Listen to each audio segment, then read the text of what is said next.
price of freedom is death. We're coming to get our check. Everybody, thank you for coming back. Please, as you're coming in, please, subscribe, hit the like, and the post notifications. Leave a comment at the end of this video. I really want to hear what you think. This series is about to be a very special series because we're going to go and break down the anti-black history of certain individuals. And this specific individual that we're starting off with is Donald Trump, because as of today, this video, because it's in October 2020, as of today, he is the sitting president of the United States. So let's go into his history with black people and what black people should really think about him, things that black people should really know about Donald Trump. Now, before we get into his presidency, let's go back. Let's go way, way back into his parents, because the term is the apple doesn't fall far from the tree. So let's actually see if that's the case. Donald Trump's parents are Frederick Trump and Mary Trump. Let's go into Frederick Trump. So Frederick Trump was arrested in 1927 at a KKK march as he was protesting and marching with his KKK buddies. Him and 6 other men were arrested. Of course, he got let go, and into his adulthood, him and his mother, Elizabeth Trump, him and his mother started a real estate development business, and it was E. Trump and Son. That was the name of the business. Now, eventually, the business grew, and he changed the name to Fred Trump Organization. Now, Fred Trump was investigated by the U.S. Senate Committee in 1954 for profiteering, and again by New York in 1966. Later, as his son, Donald Trump, grew up, he became the president of the business. In 1974, Donald Trump and his father were sued. Their business was sued for discriminating against black people, discriminating against the Fair Housing Act. Now, mind you, all of this was after the civil rights, so discrimination was illegal. Now, this argument has been brought up before in his debate against Hillary Clinton, where he said that he never admitted any guilt. The thing was settled without him admitting any guilt. So let's actually really go into what happened. So at that time, there was a lot of businesses still holding on to their very anti-black racist practices and not hiring, not housing, and being just anti-black, as of course you know, because things didn't end in 1960, as I kind of just explained in one of my other videos, which I will link, which is why it's important for you to kind of watch all of my videos, because I kind of do a thing where I reference one thing from one video or tie something in from one video, and I don't kind of like repeating the same thing, because a lot of people watching like, okay, he said that like 5 times. So if I say something that I think is relevant, I'll just say I said it in a video before, and then you might want to check that out. But moving on to what really happened, Donald Trump strictly gave his organization orders to deny all black people. Now, a study was done, or an investigation was done, to find out if this is really a hoax or if this is really what happened. Okay, so what they would do to find these things out and to investigate these things is they would have a black actor, and then they would have a white actor, and they would have the black actor apply or try to fill out a position or a home or renting or something like that. And then they would have a white actor do it, and they would try to see if there was any preferential racial differences between the white actor doing it and the black actor doing it, in which they did in this case. And what happened was, the black actor, he saw a rent ad, and he called the number, and the employee told him, oh, I'm sorry, we just filled out. And then he was like, well, okay, I see your ad out here, and I was, trying to find out if this place was available and all that stuff. And he was like, oh man, I forgot to take it down. Gave him the whole, I'm sorry, we don't have it. It's not available. That's what he said to him. Then the white actor actually went, he called, I believe it was a girl. Yeah, it was a female. So she called, they took her to a tour. They were very friendly to her, acted as if everything was perfect. They wanted the white one, and they denied the black one. So that investigation got Trump in trouble. The investigation went to the employee, and the employee said, hey, I'm just doing what I'm told to do. My boss told me to do this. His boss was Donald Trump. He told me everybody knows that this is kind of the policy. We're supposed to deny black people. So Donald Trump got in trouble for that. The investigation of this lasted 2 years, and Donald Trump even tried to countersue the U.S. government for $100,000, which immediately got dismissed. So one of the things that the courts made him do is they made him fill out ads saying that he complies with the Civil Rights Act, of the Fair Housing Act, and that, he doesn't discriminate, and he had ads for Black Americans. He had ads for Black people. So that was kind of like a settlement to kind of smooth things along. So he really got a slap on the wrist for his discrimination. But there is clear proof that he was discriminating. Him and his racist KKK daddy was discriminating in 1974. So speaking of ads in the paper, that leads me to the Central Park 5, where Donald Trump put an ad in a New York paper to try to have 5 innocent Black boys falsely accused of rape, executed. Now, I'm sure by now at this time, everybody has heard of the Central Park 5, has heard of the story. There was actually a Netflix special on the story, and a lot of people got informed by that. I knew before that because I don't really get my information from Netflix. Not trying to say if you did, then that's wrong, because they really try to hide a lot of things. But there was 5 innocent Black boys, young minors, who was falsely accused of rape, and all the evidence showed that they didn't do it. They were coerced into a false confession. They were coerced into confessing that they committed the rape, and there was, they were standing trial and doing all that.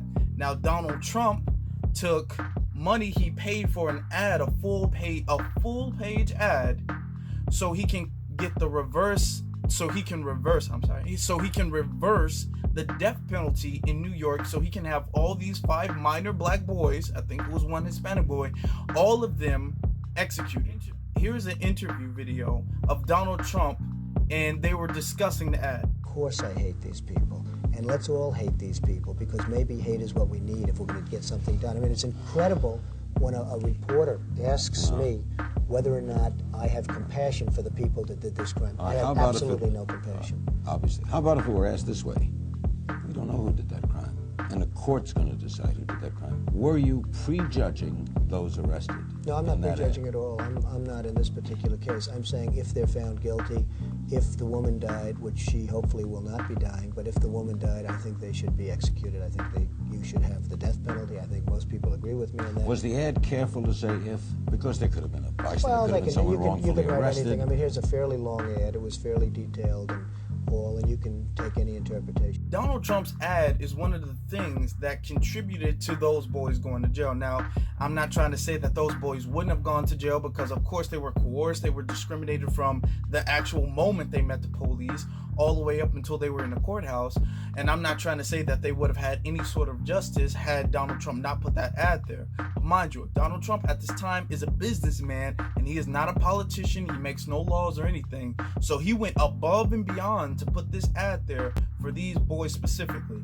Now, in the interview, he said, there might have been an if, because at this point, it was not proven that those boys did anything. But Donald Trump's ad, which I will actually read to you, because a lot of people know of the ad, but they don't know exactly what the words were in the ad. So I have gone through the liberty of reading this ad, and I'm going to show it to you guys in a few seconds. But this ad, he put as if it was a solidified thing that these boys had DNA proof and were caught red-handed doing what they did to this woman. What has happened to our city over the last 10 years? What has happened to law and order, to the neighborhood cop we all trusted to safeguard our homes and families, to the cop who had the power under the law to help us in times of danger, keep us safe from those who would prey on innocent lives to fulfill some distorted inner need? What has happened to the respect of authority, the fear of retribution by the courts, society, and the police for those who break the law, who wantonly trespass on the rights of others? What has happened is the complete breakdown of life as we knew it. Many New York families, white, Black, Hispanic, and Asian, have had to give up the pleasure of a leisurely stroll in the park at dusk, the Saturday visit to the playground with their families, the bike rides at dawn, or just sitting in their scoops, giving them up as hostages to a world ruled by the law of the streets, as governing bands of wild criminals roam the neighborhoods dispensing their own vicious brand of twisted hatred on whomsoever they encounter. At what point did we cross the line from the fine and noble pursuit of genuine liberties to the recklessness and dangerously persuasive atmosphere which allows criminals of every age to beat and rape a helpless woman and then laugh at her family's anguish? And why do they laugh?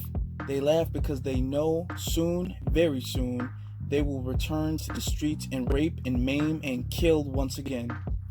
And yet face no great personal risk to themselves. Mayor Koch has stated that hate and rancor should be removed from our hearts.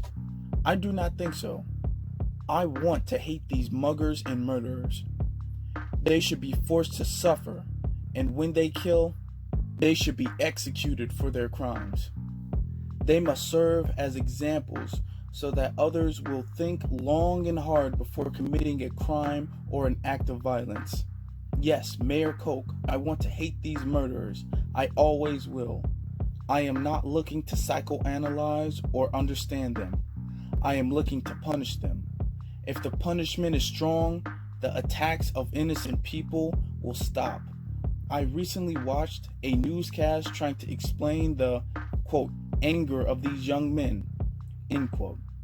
I no longer want to understand their anger. I want them to understand our anger. I want them to be afraid. How can our great society tolerate the continued brutalization of its citizens by crazed misfits? Criminals must be told that their civil liberties end when the attack on our safety begins. When I was young, I sat at a diner with my father and witnessed two young bullies cursing and threatening a very frightened waitress. Two cops rushed in, lifted up these thugs and threw them out of the door, warning them never to cause trouble again. I miss the feeling of security New York's finest once gave the citizens of this city. Let our politicians give back our police department's power to keep us safe. Unshackle them from the constant chant of, quote, police brutality, which every petty criminal hurls immediately at an officer who has just risked his or her life to save another's. We must seize our continuous pandering to the criminal population of the city. Give New York back to the citizens who have earned the right to be New Yorkers. Send a message loud and clear to those who would murder our citizens and terrorize New York. Bring back the death penalty and bring back our police. Now, of course, you might say, okay, well, that was back during then. He didn't know. He just heard the information from what the media was telling him. So he honestly thought they did do that stuff. And if they did do it, it's terrible. And if whoever does things like that, that's terrible. I completely understand that. But this is him recently after the Netflix documentary, and everybody's thinking about the Central Park 5, and everybody is thinking about, okay, well, Trump did put that ad out. So Trump was actually questioned again recently about the ad, and this is what he had to say. Mr. President, will you apologize to Central Park 5? They've been exonerated, there have been videos and movies shown about the case, and you came out with a full-page ad saying that they should die, that they should have death penalty. Why do you bring that question up now? It's an interesting time to bring it up. You have people on both sides of that. They admitted their guilt. If you look at Linda Fairstein and if you look at some of the prosecutors, they think that the city should never have settled that case. So we'll leave it at that. There are a couple of things that he said during the ad that actually today is kind of hypocritical, and I want to talk about the word police brutality. Now, he put police brutality in quotes, and he's saying, oh, anytime a criminal acts up and the police has to catch him, of course he's going to say police brutality because that's going to be his excuse. So, okay, you can understand that, but this is what Donald Trump actually thinks of police brutality. Donald Trump actually doesn't have any problem with police brutality at all, and this is a video of him openly condoning police brutality. And when you see these towns and when you see these thugs being thrown into the back of a paddy wagon, you just see them thrown in rough. I said, please don't be too nice. Like when you guys put somebody in the car and you're protecting their head, you know, the way you put their hand over, like, don't hit their head, and they've just killed somebody. Don't hit their head. I said, you can take the hand away, okay?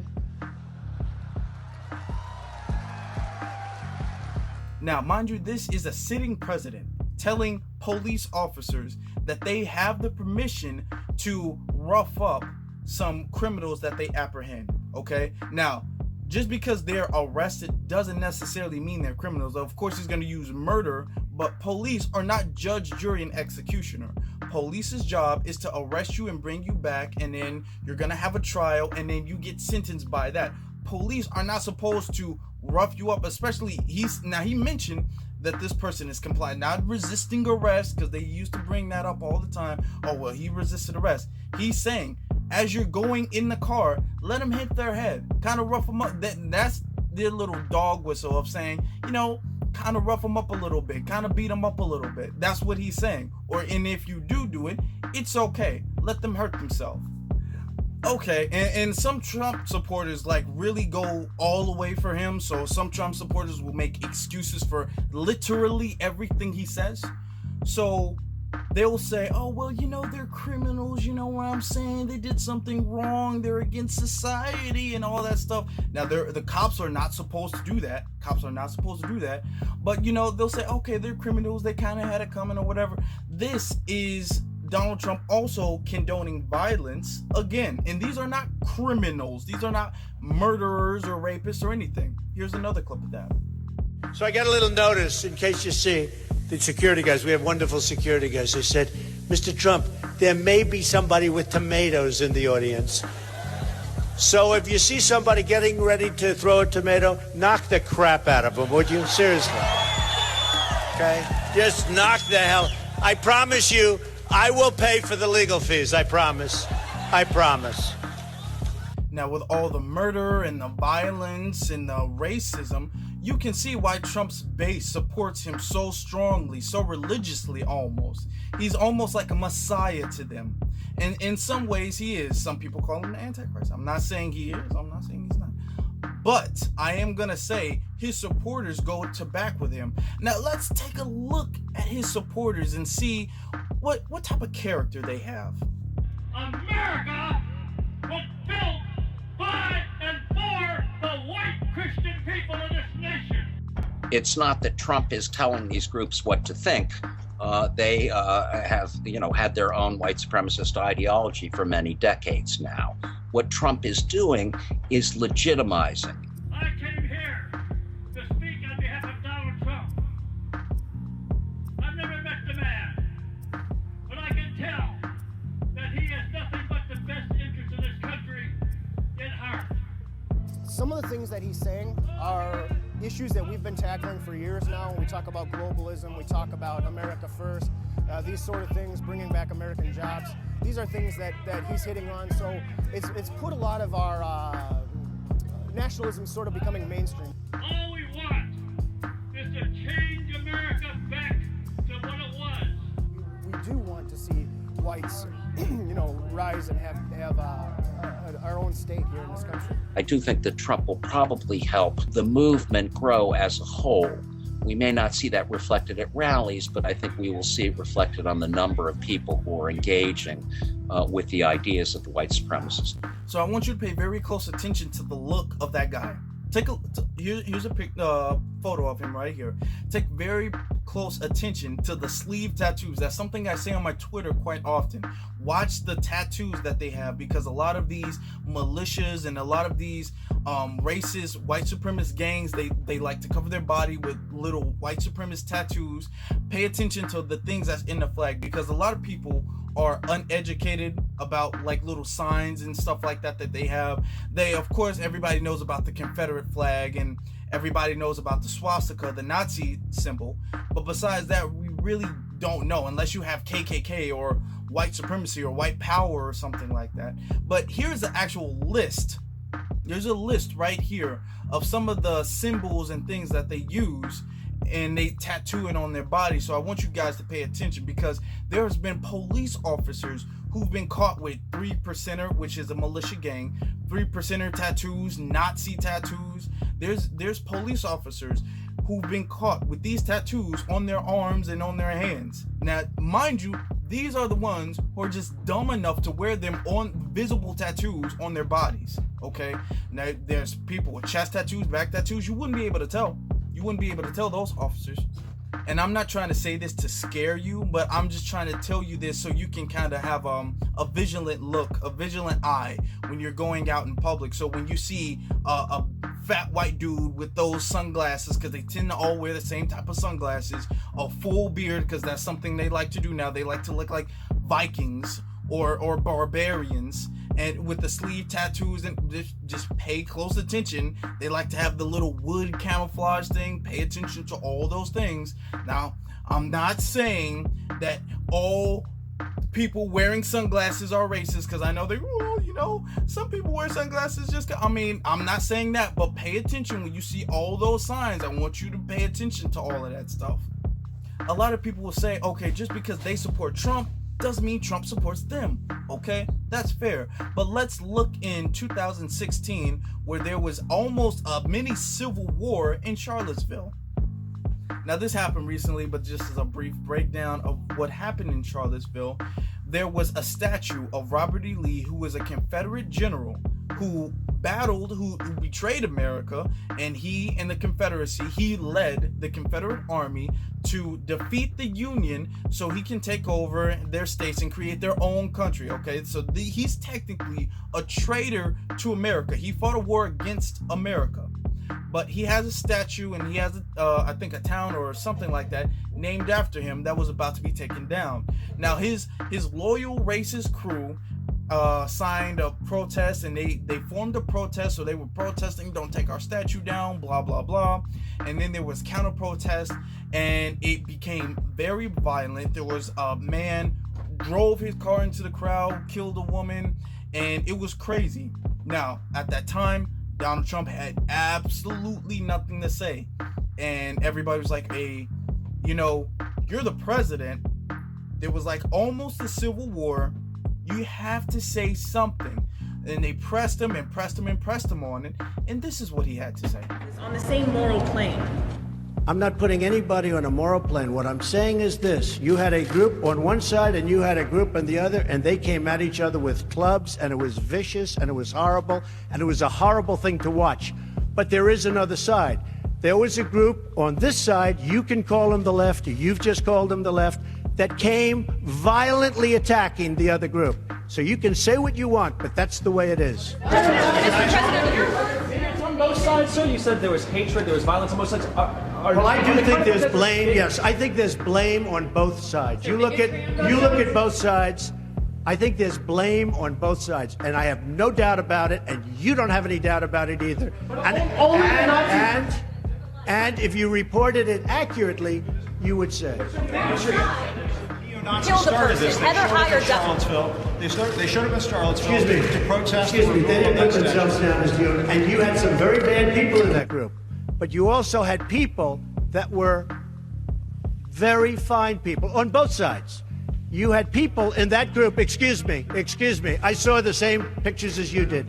You had people in that group that were there to protest the taking down of, to them, a very, very important statue and the renaming of a park from Robert E. Lee to another name. Well, no, George Washington was a slave owner. Was George Washington a slave owner? So will George Washington now lose his status? Are we going to take down, are we going to take down statues to George Washington? How about Thomas Jefferson? What do you think of Thomas Jefferson? You like him? Okay, good. Are we going to take down the statue? Because he was a major slave owner. Now we're going to take down his statue. So you know what? It's fine. You're changing history, you're changing culture, and you had people, and I'm not talking about the neo-Nazis and the white nationalists, because they should be condemned totally.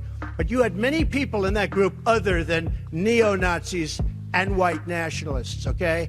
And the press has treated them absolutely unfairly. Now, in the other group also, you had some fine people, but you also had troublemakers, and you see them come with the black outfits and with the helmets and with the baseball bats.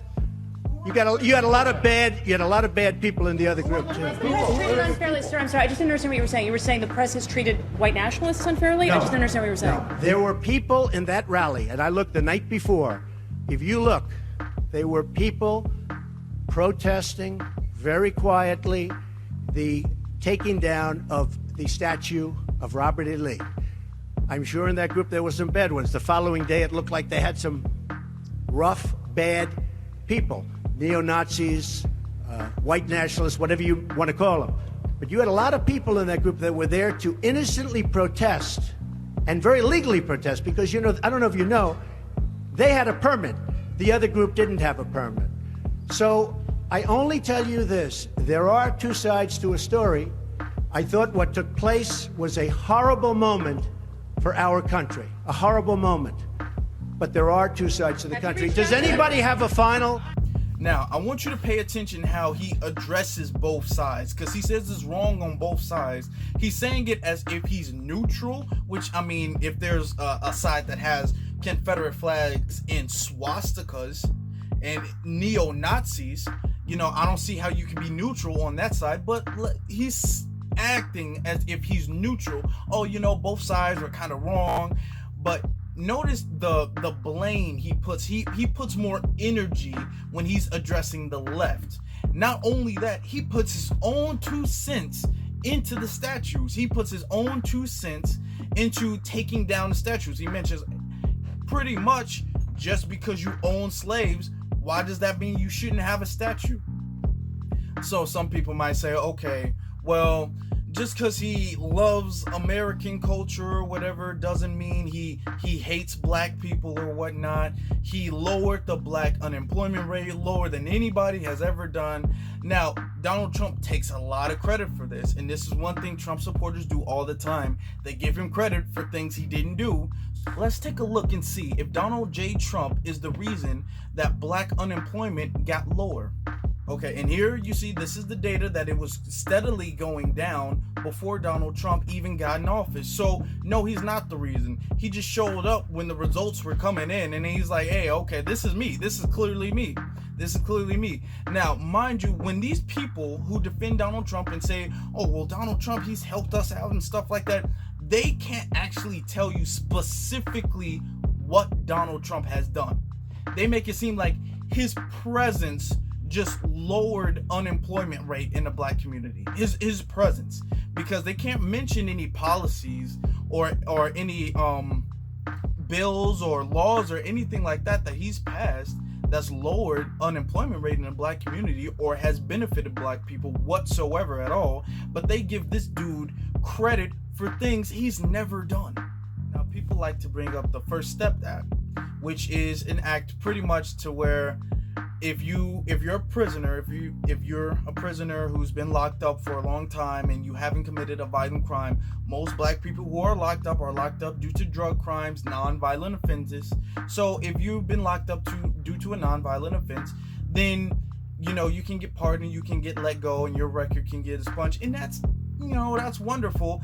I think it's kind of interesting coming from the dude who still to this very day wants the Central Park 5 to be executed. I think that's kind of interesting that he's trying to let black people out of jail, and a lot of people blame Joe Biden and the Democrats for that, which I will make a video on Joe Biden, but this is not about Joe Biden. This is about Donald Trump. Most black people, now let me pause so you guys can take this in. Most black people are not in jail. So him letting go some of the prisoners who have not committed a violent act, that's cool and all. That's cool. That doesn't benefit the majority of black society. It's not like that's helping the ghetto, helping the hood. That's not making the people who have never been to jail any lives any better. Mind you, he's not making any bills or anything like that to keep black people from going inside of jail and getting their records and stuff like that. I can see you've been locked up for 30 years. Okay, you can come back out and, you know, there's rehabilitation to get you back in, you know, into society, and that's, like I said, that's great. I'll give credit to where credit is due, but what about the young black people who are being lied on and persecuted and things like that and getting thrown in jail? He's not mentioning that at all. Now, Donald Trump's platinum plan that a lot of people like to bring up, he's using to benefit black America. And if you read it, and that's some of the things that Donald Trump doesn't think black people do. Black people don't read, don't know how to read. And if we do read, we don't really understand what we're reading. But I can link videos about Donald Trump's actual platinum plan and everything, because these videos break it down way better than I could. But his platinum plan is full of BS. It's just something to woo black people into voting, because black people, right as of today, want something tangible, and Donald Trump is creating the illusion of something tangible, something that he could have done. He's almost been president for 4 years, something that he could have done in 4 years that he's taken no initiative to do, and now he's gonna say, okay, I got this plan, this is gonna fix black society, which is full of BS.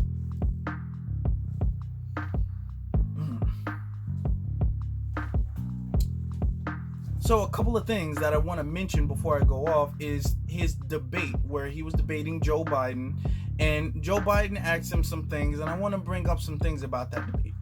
So Joe Biden during that debate brought up the fact that Donald Trump has expunged pretty much racial bias training, which is, you know, I can make another video about how I feel about like racial bias training, but Donald Trump pretty much said there is no racial bias in America at all, and the fact that there should be racial bias training, that concept of racial bias training, the concept of teaching people not to be racist is racist.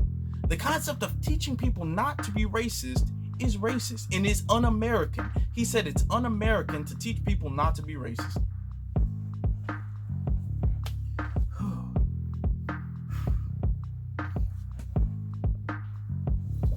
Okay, and Donald Trump, of course, he was asked because in this year there's been many different riots and many different protests and stuff like that about anti-black racism and police brutality all throughout the country, pretty much from March till right now.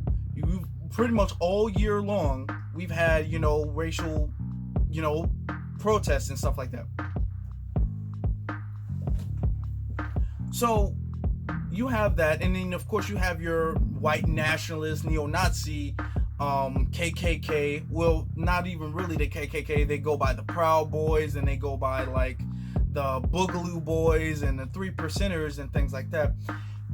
The moderator had asked Donald Trump if he denounces them, and Donald Trump gave a very what do you mean? I don't know. I don't really know what they mean. I don't really know. He was pushed against the wall because he was asked strictly, do you denounce them? And he tried to dodge the question. He tried to turn it on Antifa, which are people who are against him. He was like, oh, they're the terrorists. They're the real terrorists.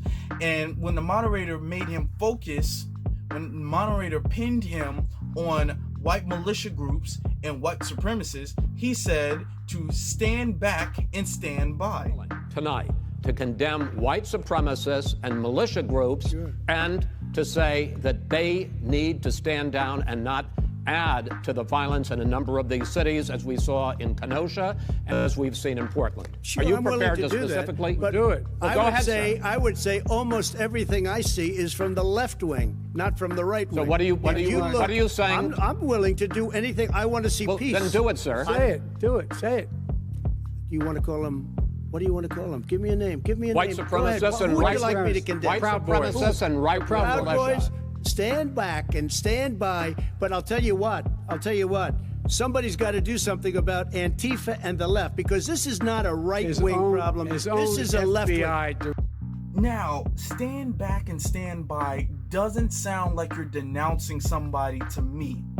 That sounds like, if I need you, I'm going to give you a signal. That's pretty much what it sounds like to me, because to tell somebody to stand by, I'm not from the military. I've never been in the military, but I have military people in my family. And if you tell one of your soldiers, stand by, that's not saying stand down. He didn't say stand down. He said stand by. Stand by as if be ready just in case. Another thing that I don't think a lot of people pointed out too, when the moderator asked him if he lost the presidency, would he step down? And he pretty much said no. So he told, his Boogaloo Boys, his Proud Boys, his white boys, his male boys to stand by, and then said, hey, if I lose, I'm not going anywhere. So, if he loses, if whatever happens, I think is going to be some chaos. But this is just a video to kind of break down some of the things that Donald Trump has done. Now, I specifically mentioned Donald Trump has done and not said, because he said so much stuff, and this is just the black stuff. He said so much stuff against really everybody that I just don't have the time in my life to go through all those things. So I really try to narrow and pinpoint the main things that I feel like people need to know and people need to remember. So thank you guys for watching. Stay tuned for this series. If you like this series and you want to see more about this series, then you can leave a like and a comment, share it to your friends, and subscribe. Put on your post notifications. Are you a Trump supporter? What do you think about Donald Trump? Leave it in the comments and we can have a civilized conversation about it. Until next time, thank you guys. See you later.